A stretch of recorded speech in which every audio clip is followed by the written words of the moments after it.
Okay. So great to see so many lovely humans here today. So again, welcome to the Trauma Informed Care on Campus, a guide for gender-based violence survivors and healthcare professionals. My name is Farrah Khan, and I'm going to be your host today.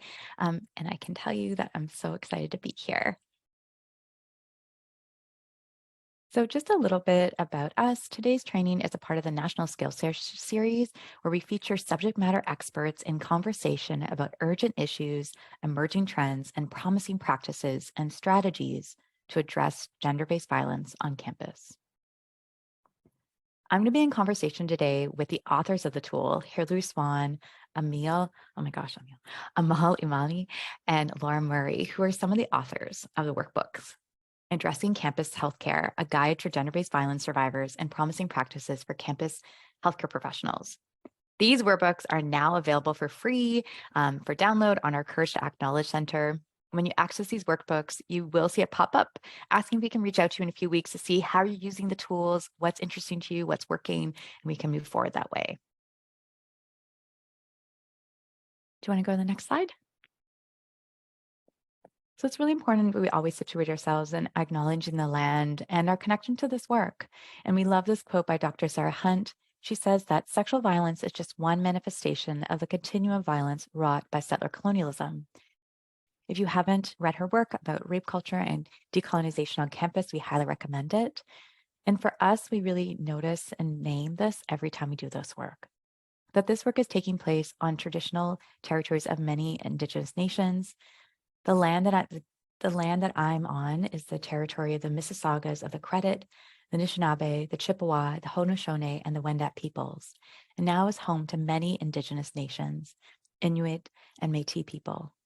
Toronto is covered by Treaty 13, an agreement signed by the Mississaugas of the Credit and the Williams Treaty signed with multiple Mississaugas and Chippewa bands to peacefully share and care for the resources. This agreement was broken by European settlers. The process of colonization in Canada over the past 2 centuries has enacted systemic genocide against Indigenous people of this land. We see these acts of colonization and genocide continuing today in forced sterilization of Indigenous women, the epidemic of missing and murdered Indigenous women, girls, and Two-Spirit people, the overrepresentation of Indigenous children in care, the criminalization of Indigenous people resulting in the overrepresentation in prisons, and environmental racism and land theft of Indigenous territories. As we come together to respond to experiences of gender-based violence, we must acknowledge that this is a decolonial struggle. They cannot be separated. Supporting decolonization and Indigenous sovereignty is critical to working towards a culture of consent and accountability. Today, we will take action by inviting everyone to read the calls for justice within Reclaiming Power and Place, the final report of the National Inquiry into Missing and Murdered Indigenous Women and Girls. If you want to learn more about how your institution can take on these actions, you can download the worksheet by clicking on the link in the chat.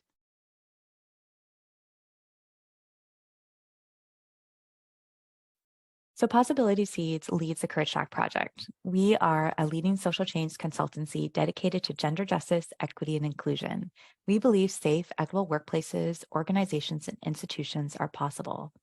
With over 20 years experience with working with community organizations, governments, private institutions, we care deeply about the impact of our work.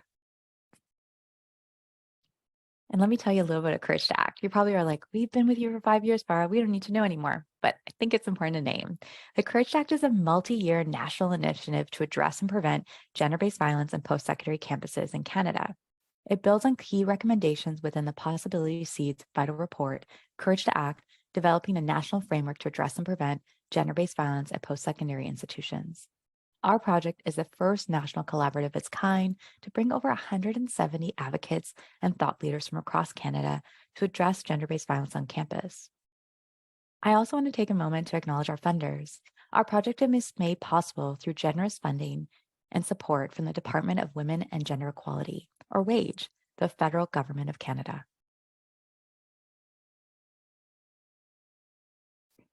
This work can be challenging. Many of us have our own experiences of sexual violence, gender-based violence, and also supporting people we love who have been subjected to this harm.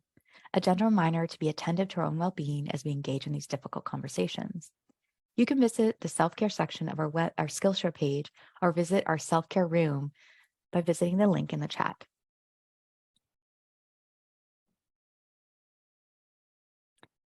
A quick note on accessibility and inclusion. Attendees can view the live captions for this session by clicking on the link in the chat box. You can also listen to the session in French by selecting the French language channel using the interpretation menu. At the end of the session, you will find a link to an evaluation form.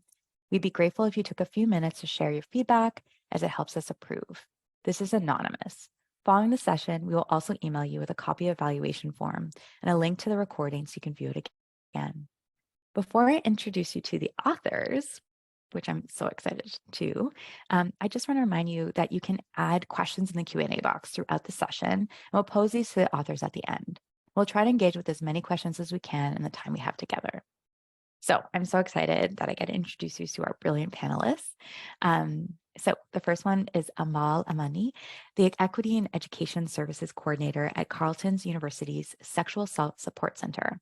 She's also my co-lead of the Response and Support Working Group of the Courage to Act. So Amal has been working on so many of these tools. We're so happy to have her insights and brilliance here. Next, we welcome Hilary Swan. Hilary Swan is a campus sexual assault support and advocate serving the Fredericton Tri-Campus community in partnership with the Sexual Violence New Brunswick. She also was on our first advisory committee for Courage to Act in 2019. So she's been with us for a long time. Lastly, we have Laura Murray, who's the project coordinator for Courage to Act project. We're so happy that you're here and thank you for jumping in and helping us getting this tool finished. I also want to acknowledge Anuth Nashan, who is the director of Courage to Act. She also is a co-author of these reports and has done exceptional work on them. We thank you for her work and her always ongoing brilliance. And of course, my name is Farrah Khan. I already introduced myself, but I'll do it again. I, she, her pronouns. I'm the CEO of Possibility Seeds, and I'm the co-lead along with Amal for the Response and Support Working Group at Courage to Act. So I'm going to pass this on to Amal. Awesome. Thanks so much, Farrah. So Farrah mentioned earlier that the guides are available to be downloaded at Courage to Act's website under the Knowledge Center hub. And I just wanted to give a quick overview of the first workbook, which is Promising Practices for Healthcare Professionals Working with Gender-Based Violence Survivors. So this is a really amazing and really comprehensive guide for folks who are healthcare professionals, if you're admin staff, even if you're working in a campus sexual violence office like myself. When I was going through the guide, I was like, these reflection questions are really applicable to the spaces that we're at on campus. So the guide covers really lots of great terminology that is really applicable to the work that we do. We'll be talking a lot about trauma and violence-informed care, thinking about those principles. How do you adopt that on an interpersonal level amongst yourselves, with the clients that you work with the patients that you work with? And how can you think about trauma and violence-informed care from an organizational standpoint, hiring, recruitment, retention, making sure that yourself and your colleagues feel safe when you're doing this work. We'll talk about that in much more detail later on in this webinar, but we did want to kind of share a little bit about the first part of this workbook. And also, we'll talk about this at the end as well, having a commitment for all of us to really be intentional with this work. And the reflection questions in this guide, I think, are really important and really critical. And I think that's one takeaway that we can all take after this webinar is, really engaging with this guide as an ongoing practice and tool. And we really like this quote from this guide because I think it really perfectly sums up the intention of why there's sort of more of a separate guide specifically for healthcare professionals and folks who are doing administrative work within a campus healthcare clinic. And the quote is, being trauma-informed means acknowledging the prevalence of trauma and working to determine the root causes of violence and abuse while providing services to support survivors in their journeys towards wellness. So part 2 of this toolkit is designed specifically for those that have experienced gender-based violence, so survivors. We recognize that survivors accessing healthcare Practitioners might come with varying experiences. Perhaps they have had some really positive ones, or maybe they haven't been listened to or valued. And we recognize that individuals that come from minority communities on how that would also further maybe harm that they experience, or maybe concerns that they might have in accessing healthcare. So this guide in this workbook is designed specifically to allow survivors to kind of think of boundaries, think of different strategies and different things that might kind of help them make the process feel a little bit safer, a little bit better, and being able to self-advocate. So if you go to the next slide, we divided into 3 different sections of things that survivors can do before the visit, during the visit, and kind of after the visit. And in the next couple of minutes, we're going to dive deeper into all those different areas and talk about specific strategies that survivors can utilize. I think we can take, yeah. Great, thank you. Yeah, this is so exciting to see both of you kind of name the 2 different workbooks. I'm really glad that they're separated to kind of give us a feel of, for survivors to be able to go to a place and be like, okay, what do I need in these moments? Give some guiding questions, and then for healthcare providers to do the same.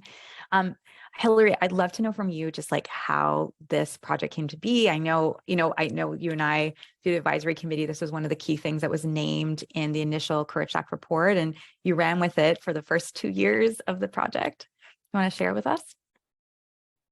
Absolutely. So I think this idea around trauma and violence informed care even predates the start of our work together at Courage to Act. So a couple of years ago, I was accessing healthcare and saw a practitioner that I left that session and went right to my home and wrote a thank you note, because I had never experienced such trauma and violence informed care, in that the practitioner was listening to everything I said, was validating my concerns, was giving me options and choices, and was explaining everything in detail. And that just was such a revolutionary experience in terms of receiving medical care that kind of stuck with me. And so fast forward a few years later, and I'm getting the privilege to get to work with survivors in a frontline role, and seeing them navigating healthcare systems, and then seeing that same experience that I had had isn't necessarily being replicated across the board. And so when we started this project and we did a review with different post-secondary institutions across the country, and seeing where they saw strengths in their trauma-informed care, and where there were some areas of opportunity, we noticed that a lot of institutions didn't have guidelines for their healthcare practitioners, and that health centers were located in this really unique way, which provided discreet and confidential care for survivors that were often being like a first place for disclosure. And so recognizing on how uniquely situated and how key those providers could be in providing that initial experience of belief and of support, this then became kind of the project of like, how can we further build that out? And then how can we also provide resources to survivors that maybe their practitioner hasn't received this training or hasn't done any work in TVIC care, but can we then give them some skills to be able to self-advocate in those types of situations?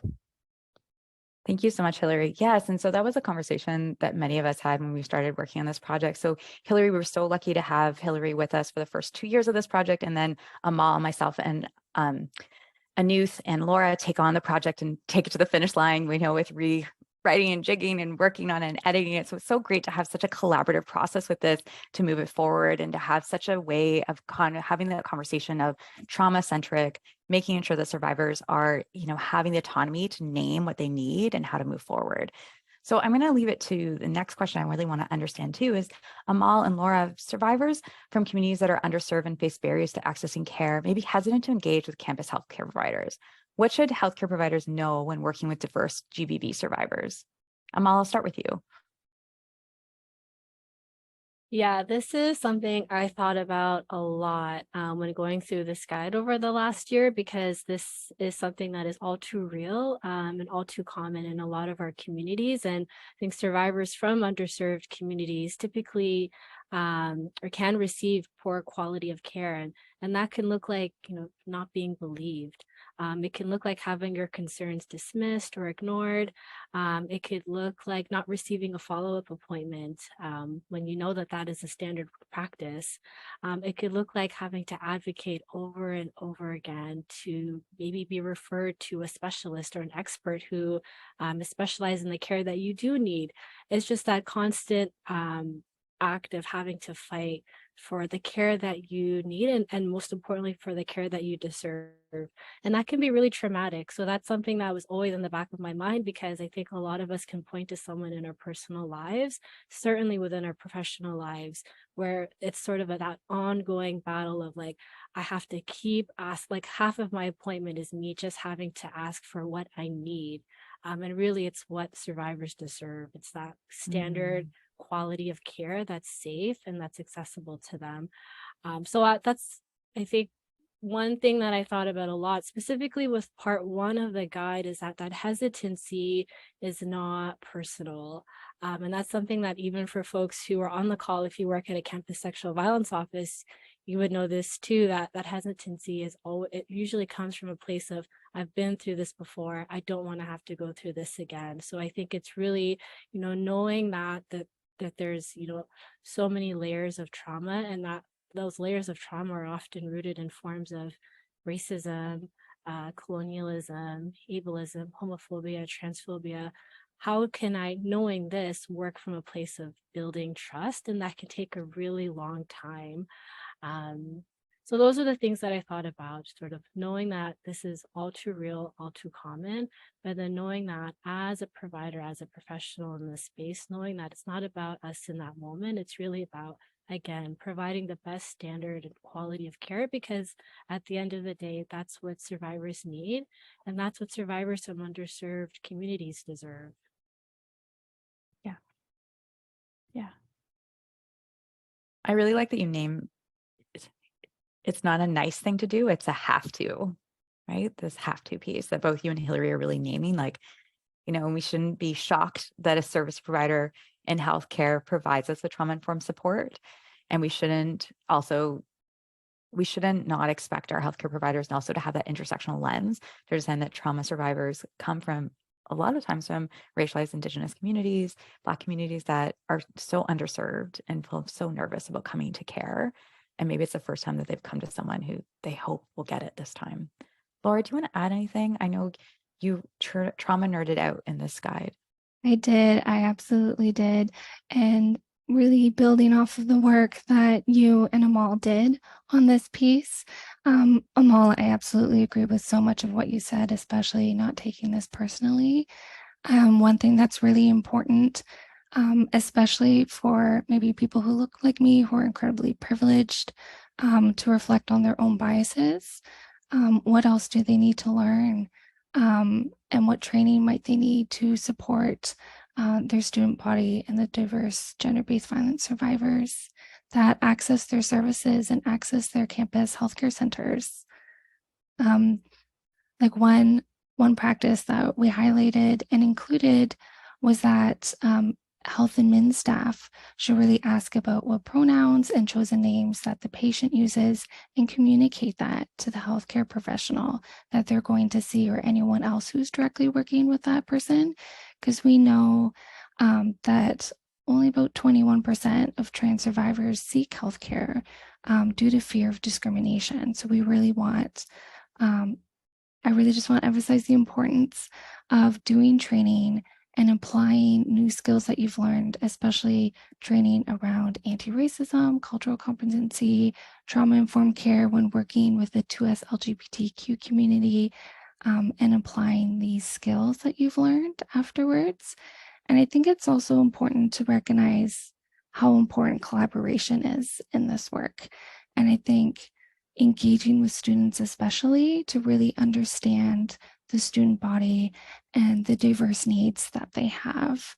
Students have firsthand experience and perspective and could be incredibly valuable to helping your center understand what the needs are, because every campus is going to look different. So really wanting to know exactly what your campus needs is very important. Yeah, so like not a one size fits all cookie. I just think about even the 3 campuses that are here. Sorry, the 2 campuses. I don't work on campus anymore. But for Hilary and Amal, like it's such a difference between what's the needs are in Fredericton compared to what's needed in Ottawa, and like who's on our campus and what those health needs are really is dependent on your student body and knowing that. I want to ask the next kind of piece, really go back to you, Hilary, is like, you know, it could have been a toolkit I remember talking when you first started just for service providers, but having that piece around for survivors, why was that important? Why is it important that survivors be able to prepare for their appointment before going in?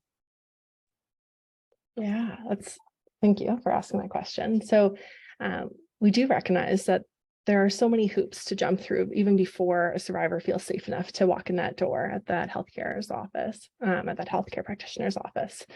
And so having a guide that can kind of be for either frontline GBV workers that are working on campus, or social workers or counselors, or something even that just like a student is able to download off of the center here, and kind of walk them through some of those considerations to think about before walking in that building, I think can really help ease that stress, as well as like let them start thinking about the boundaries that they want to set. I know as someone that is fat, walking into the office and knowing that I'm going to be weighed, that's something that weighs on me heavily every time, pun intended, of that idea of like, I'm going to go there and maybe I'm going for a cough, or maybe I'm going for something that's not related to my weight at all, but that's going to be something that's brought up, is something that would be a barrier for me accessing health. So being able to access a resource like this and being able to kind of think of my boundaries of like, maybe I don't want to be weighed, and maybe I don't have to be weighed. And so being able to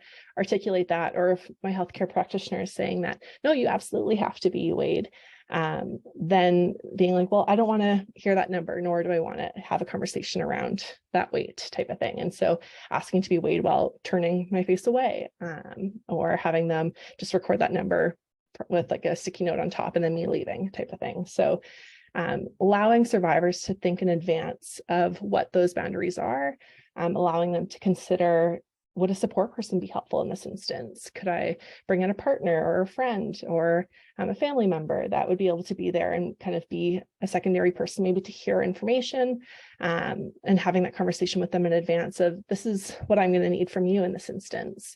Being able to kind of think about tracking those symptoms in advance. So frequently, practitioners are looking for like, okay, tell us more about like, when did those symptoms start? What types of medications or what types of things have you done in the past to support that? And so being able to articulate that all in advance, I think helps the survivor feel more prepared, and just feel stronger in being able to kind of present to those appointments. Another thing too is like thinking of packing lists of like what they want to bring. Do they want to bring a water bottle? Do they want to bring some snacks? Do they want to bring clothing that's comfortable to them? So often when we were doing these consultations, survivors talked about and how it was really challenging to have to strip down and put on like a gurney or put on like a paper sheet. So the idea of, can a survivor bring a robe? Can a survivor bring like a dress or an extra long t-shirt to wear so that they have something that's a little bit more comfortable for them?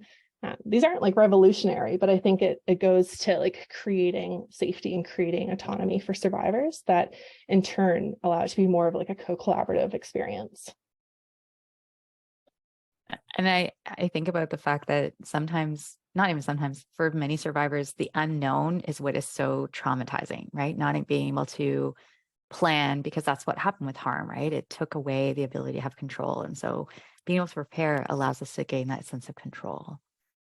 I really love that part in the guide. I think it's just so beautiful to think about, okay, what are ways that make myself feel safer? Not that I, can ever fix this piece, but I can create those spaces.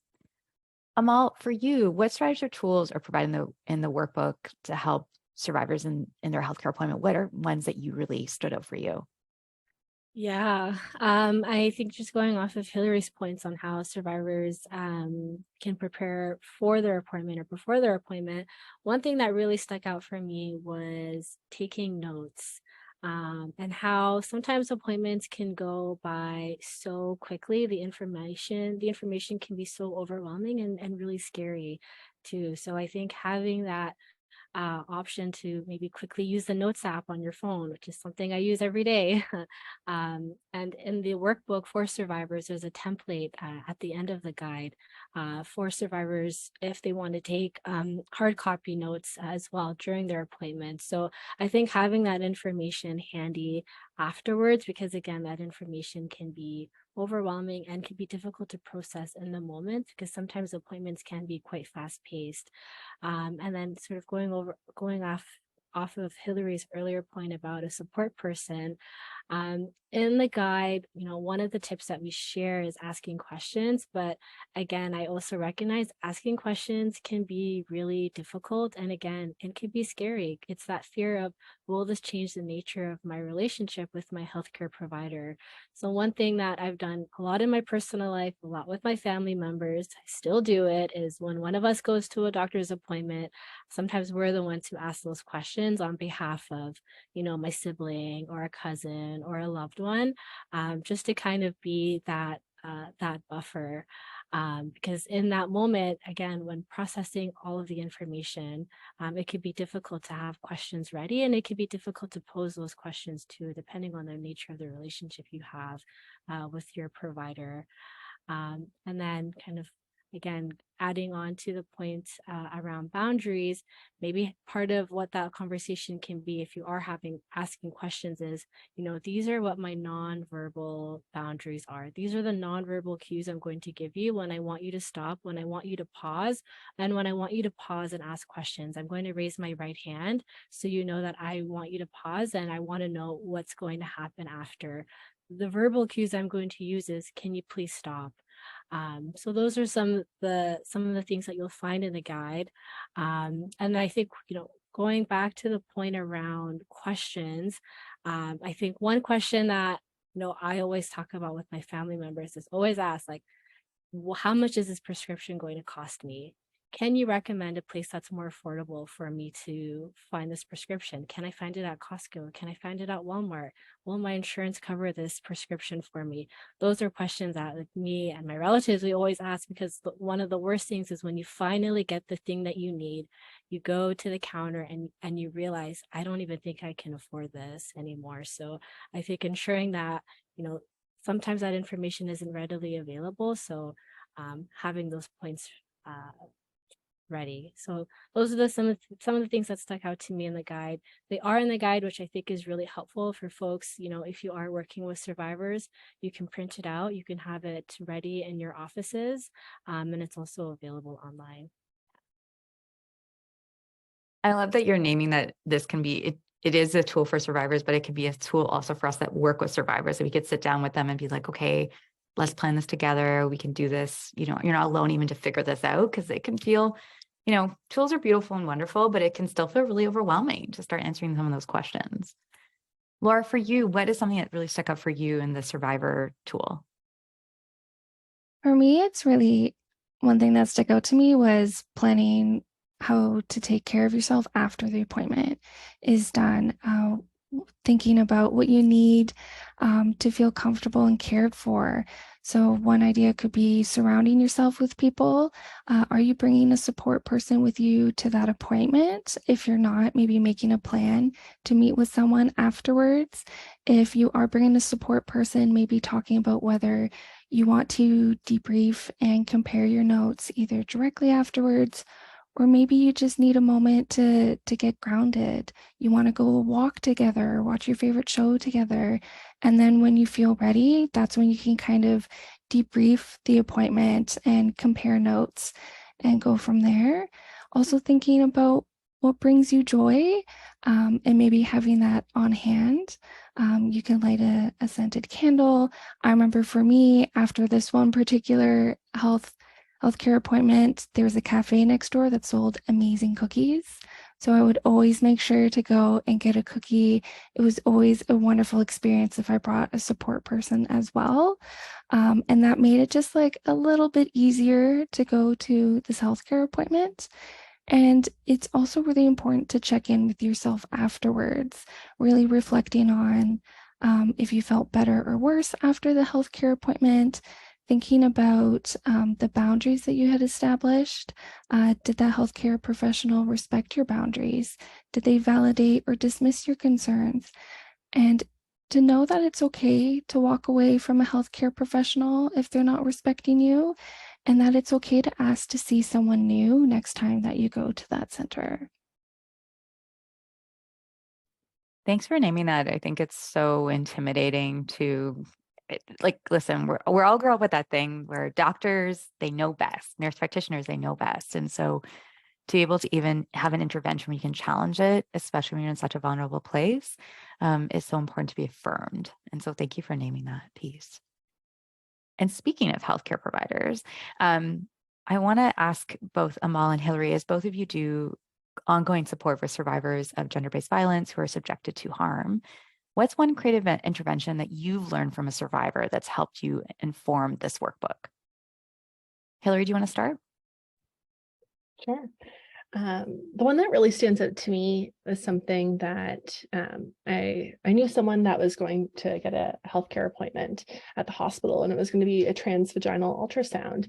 And their physician had told them that this is what was going to happen, but they didn't realize that that entailed like an internal object being like inserted in them when they went to that hospital. And so had that been something that was kind of communicated in advance to explain, like, this is what is going to happen, this is what you're going to experience. Is that something that's even comfortable with you? Are you okay with that? I think that that would have given that survivor some autonomy and some choice before like showing up to that appointment. Like in addition for like anything that has to be like inserted into our bodies, giving that option back to that survivor of can they do that? Can you teach them on how to put that in, or can they help guide that that instrument in at the same time? I think that that's another way in which individuals that have experienced gender-based violence can try and feel a little bit more power and feel a little bit more autonomy in those situations that otherwise are really vulnerable. Amal. Yeah, I think a lot about the conversations that I would have with survivors in my office. And sometimes those questions are, is there a Muslim doctor that I can speak to, or do I have to go off campus? Or, is there a Black doctor that I can speak to, or am I going to have to be referred off of campus? So those are some of the things that really informed sort of the reflection points that I was thinking about throughout this guide, even some of the reflection questions that folks will see when you do download this guide.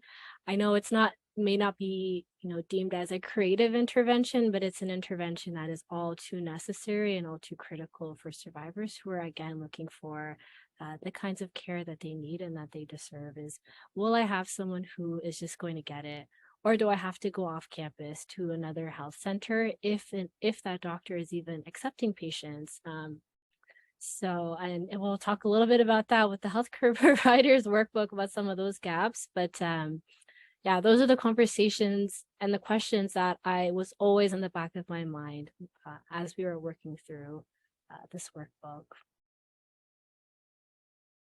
Yeah, it's so important, the idea that creative intervention survivors can have and have had to advocate for themselves. It's so important what you're naming, Amal. And also thinking, Hilary, that exact example was what I always think about. I had a survivor get a smaller speculum that they just brought to session with with the doctor, and they were like, this is the size, and not even, I was like, you could do that. Like, it was just one of those moments that I didn't know. And I think that's the piece that we really saw in this guide, and I see throughout, is that it's really also not just our knowledges that came out, but the knowledges of survivors that have informed it. So telling us like, okay, this is what I needed, or this is what worked for me, or can you talk about this? Because no one's told me if it's okay that I ask my doctor this. Like, they're writing the things down as well, especially for Black, Indigenous, and racialized survivors who consistently are told that their medical needs are not real, or told that it's in your head, or for trans survivors. So writing things down, recording what they say if they deny medical care is also part of that. I want to move to talking about the healthcare, because we're almost actually getting close to us. So the healthcare providers workbook, for everyone here, what's something that sticks out for you within that workbook? in that, I know because it's a different tool. And I will say this is that when Hilary started doing this project, I remember meeting with you at the beginning and we were like, everything in the kitchen sink can be in this, but it started to like, we were like, how, and then I remember like when Amal and I met about it with Anuth, we're like, okay, everything in the kitchen, like it was, because it's so hard. It's such an expansive conversation. So this is a narrow one, that can, lots more learning has to do, but it's one of many conversations need to be have around gender-based violence and support. So maybe I'll start, Hilary, I'm going to go back to you. What was something within that you were like, this had to be in there? For me, it was the practice. And so throughout this, we talk about like direct interventions and give folks examples of what you could do as a provider, like before your client even arrives, what you can do while they're there and post and all those types of things. But then we have opportunities for practitioners to go through, and we have a case study that's been created and gives practitioners that option or that opportunity, I guess, rather, to go through and to like work through of like, okay, if this was my patient in front of me and these are their considerations and they're presenting problems and the things that are going through the appointment, how would I respond in this instance? What would I do? What considerations could I apply from this learning that I've just done throughout? So really having that practice, I think, is a way. It's one thing to read it, but I think it's another thing to kind of cement that learning. So when you're able to put that into action or into practice. So thrilled about that. So it's not just a theory, it's actually how we act. Yeah. What about for you, Laura? What was something that really struck with you in this one? For me, I think it was that all staff members can be able to use this workbook, not just for doctors and nurses, but also for admin staff, management, maybe even custodians and maintenance staff can be able to utilize this because it's everyone's job to promote safety and be trauma and violence informed at a campus healthcare center. This does include practices specifically for health admin staff. It also includes a section on creating a safer physical environment. That might be one place where custodians and maintenance staff can play a role. And it really highlights how important it is to train all staff members about trauma and violence informed care, because they all play a role in this. So I thought it was really important, and it's really great to see that all staff members can take the time to review this workbook and review different sections and really think about how they can be trauma informed in their role, as well as how they can help their campus health center provide trauma informed care. Yeah, so it's not just one member of the team, it's a holistic member. I remember there's so many things within it, just like reminding us that this takes everyone in that healthcare space to really ensure from the moment you like look at the door to even the way it's advertised. And Hilary, I'm going back to thinking about even your talk about, fat people and like, what we see as pictures, even in imagery in healthcare centers and who gets to be seen and who doesn't get to be seen in that, you know? I think about just how too often it's such a narrow version of who gets to be even represented in any of the conversations of how they advertise for this. And we want to make sure that all survivors feel like they can access it and will be welcomed. So it's from the door to inside the room to everywhere. Amal, what about for you? What for healthcare providers? What did you see? What really stuck out for me was sort of the beginning of the guide when there's a paragraph on the unique role that campus healthcare centers play for survivors. And we spoke about it a little bit earlier. So many students, so many survivors don't have a primary care physician. And I think we know in Ottawa, we know in across Ontario, maybe parts of Canada, there is a massive shortage of healthcare professionals. And that just makes the work of campus health centers even more critical for survivors. So that's something that I thought about a lot, is that, we talk about it's free of charge, it's accessible because it's already on campus, but then we also know that there's just a shortage across the board. Like when you can find someone who can give you the care that you need, it's so important. And it's even now so much more difficult to do. And I think some of the things I thought about is, the different experiences that students might have and that survivors might have. If you're an international student, this might be your very first time navigating, getting care on your own.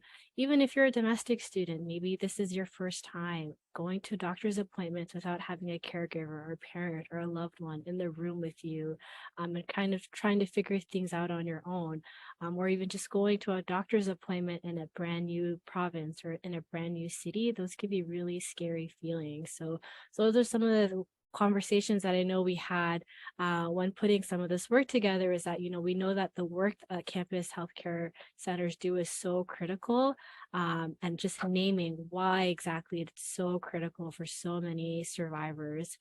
And one point that I thought about is, I work at a campus sexual violence office.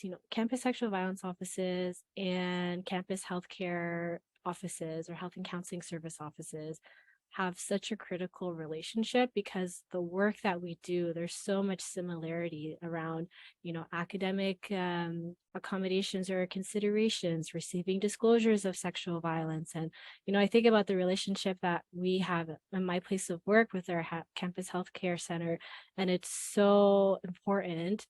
And it's such a great relationship too, because sometimes we don't always talk about what happens, with the doctors or the nurses. We talk about care from a holistic perspective as well, such as, we've been hearing that survivors are looking for support groups. Have you been hearing that as well? Maybe we should work together and find a space on campus. Or, we did this really great training on anti-Black racism. This is a facilitator. Are you folks interested in receiving this training as well? So that relationship that we have, I thought about a lot as well when this guide was coming together, and it's just another kind of, I guess, affirmation that the work that we do is similar, and the relationship that we have to try and ensure that survivors, again, receive the most supportive care and the most holistic care as well, is really important. I love that connection making. I think back to the conversation we had on Possibilities as a podcast, and we did an interview with Dr. Notisha Massaquoi, who's a professor at the University of Toronto. And she used to be the executive director of Women's Health, Women's Hands, which was the only healthcare center in Canada for Black and racialized women. And she said, the majority of the women that were coming to our service were coming in some ways because they were talking about violence, yet they were coming to their healthcare provider. They weren't going to a violence against women service. They weren't going to a sexual assault center. So we have to see medical health professionals as partners in this work. And also sometimes they will see survivors that we may never see in sexual assault services. And so there's a power there, and there's also an opportunity. So I feel like this should have been the first question, but we're coming to the end with it.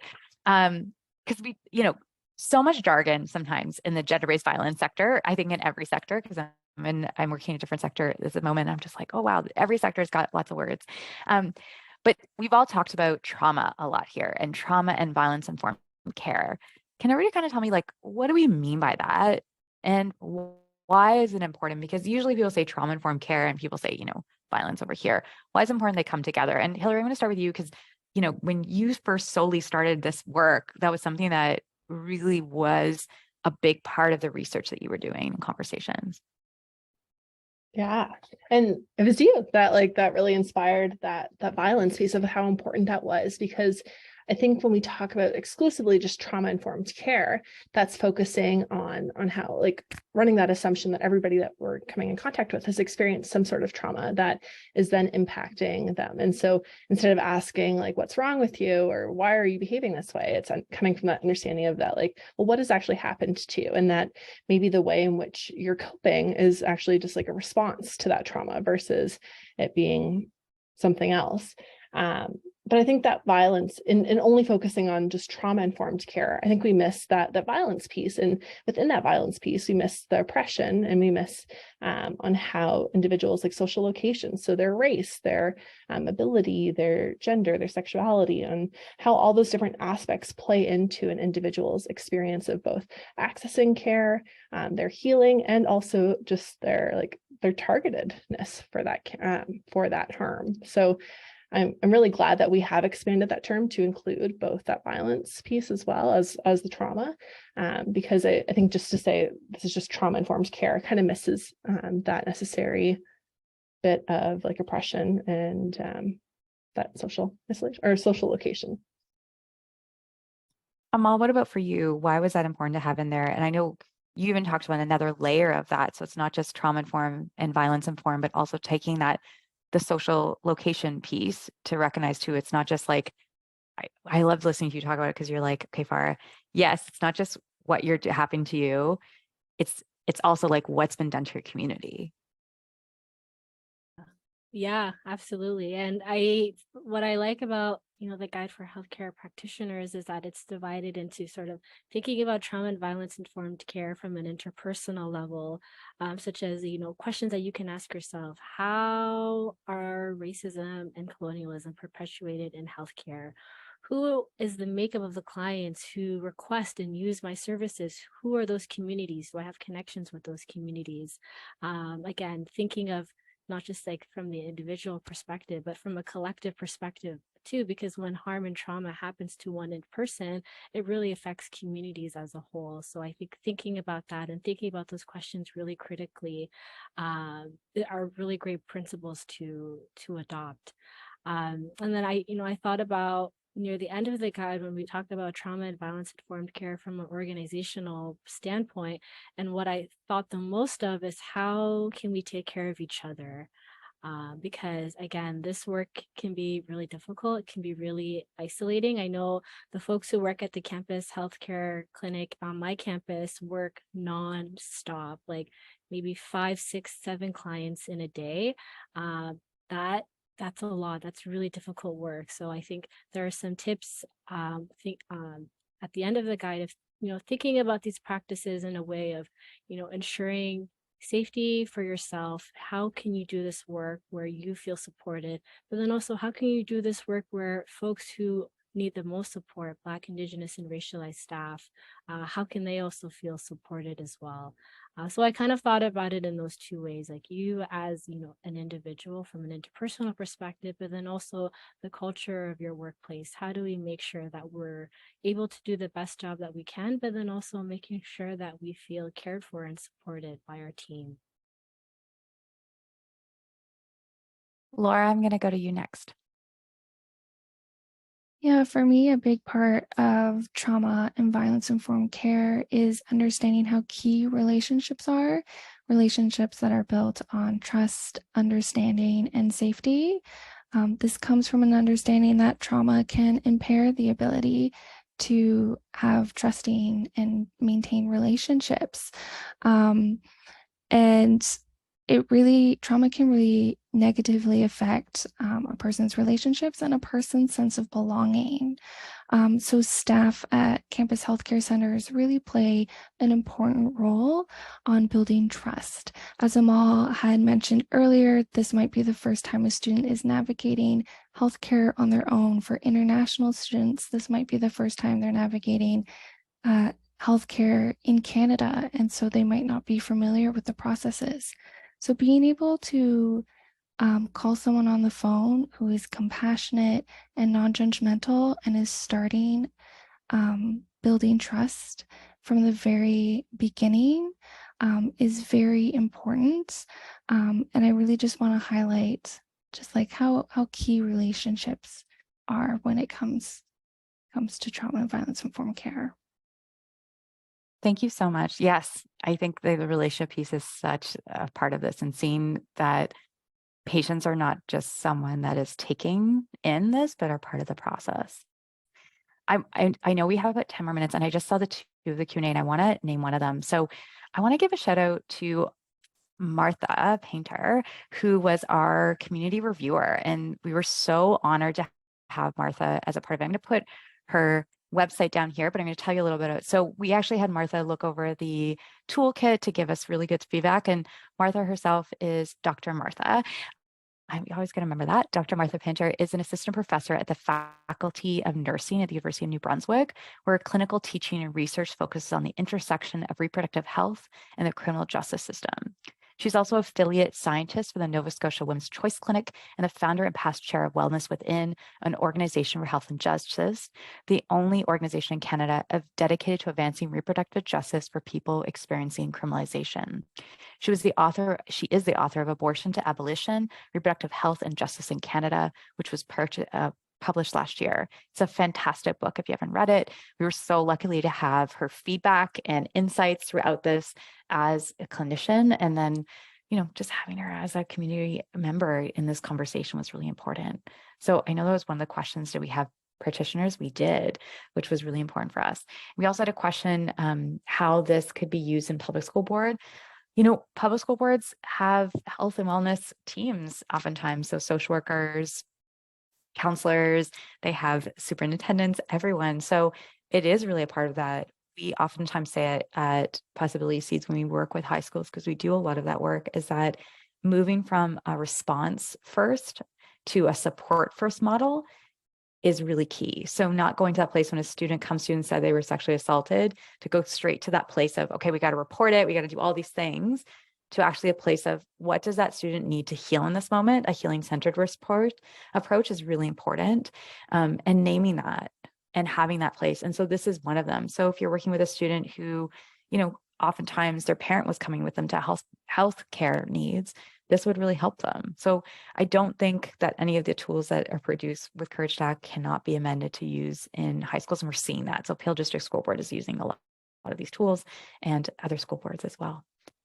Is there any other questions from the crowd before we? Oh, I see one more.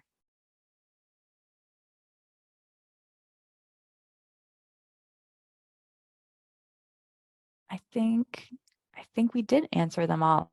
Okay, great. So I'm going to leave with one last question because, giving us a little bit of moment. So for the three of you, what sustains you in this work? You're all doing very difficult work, especially I see Hilary and Amal, you both have been in this work for a very long time doing frontline work. What's sustaining you in it? What's giving you joy in this moment, and what's keeping you hopeful?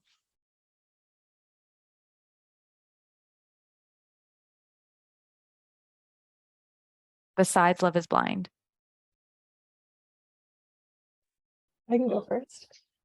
That's okay. I feel so privileged to be able to have a position where I get to work on the front lines, get to work with survivors and hear their stories and support them along that journey. And also get to sit at some of those tables with administrators and being able to advocate and support survivors throughout complaint processes and highlight to admin after of here's areas for growth and here's areas in which we've failed survivors. And so being able to take that knowledge on the front lines to then some of those larger meetings with people that have that power to be able to make change, and to have administrators that will listen and respect that and value that perspective, I think is so maybe unique, but also just such a awesome restorative, or not restorative, but just such a wholesome, trying to figure out the right word here. It's great. I love it. It's valuable to be able to have that. And I think without that, this work would be a lot harder to not have that.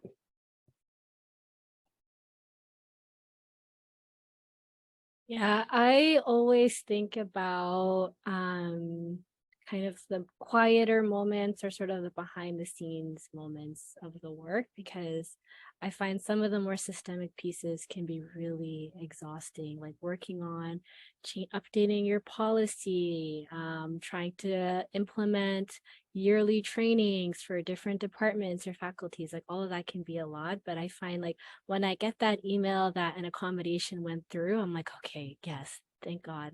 Or when a survivor just pops by my office because they just want to chat about, life or TV shows. I'm like, I love that. And I say, great, let me make some coffee and let's chat. Those are the moments that are really fulfilling, and keeps me sustained in this work. And like you were saying earlier, Farrah, too, Love is Blind also helps, but not this season. Well, not the reunion specifically, but the season was good. And Laura, what about for you? For me, community is what sustains me. Community is what gives me hope. It's incredible to see like how many people are out there that are doing this work. When I worked at community organizations that supported those affected by gender-based violence, I worked in rural areas. So sometimes my community felt really small, but being a part of this project and seeing how many people from across Canada truly care, and also being able to talk about feelings where you might be a little burnt out or just needing a break, and knowing that you're not alone when doing this work is really important. So yeah, community is what gives me hope. I love that. Yeah, and I think for all of you kind of names, like just like we don't do this work in isolation. This work is always in community. This work is always informed by the people most affected. And how it keeps us going is knowing that we can connect with those people. Hopefully, with this tool, it will be helpful for survivors. And I really see, and I know that you all see that too, is that this tool is one that is an ongoing project. And so if there are people that are watching this and engaging and they're like, oh, this tool misses out on a part of questions that I'd like to see, send them along to Possibility Seeds. We'd love to see them to build on this. You're part of this community. We want to hear that. We want to know how we can continue to build this. I want to thank Hilary for really starting off this great project. It was so great to have you on the advisory committee and with Possibility Seeds from 2019 to 2020. Or wow, it's a long time. So it's so great to have you with us and to doing this work. 21, is it 2021? Yes, 2021. Yeah, but it was so great to have you in this project, and the work that you've done on the tool to lay the foundation was so important. And I want to thank Amal and Laura and Anuth for taking up the next phase of it and getting us to the finish line. It's so exciting to see this such a collaborative tool to come together and see this kind of give birth. It's so great.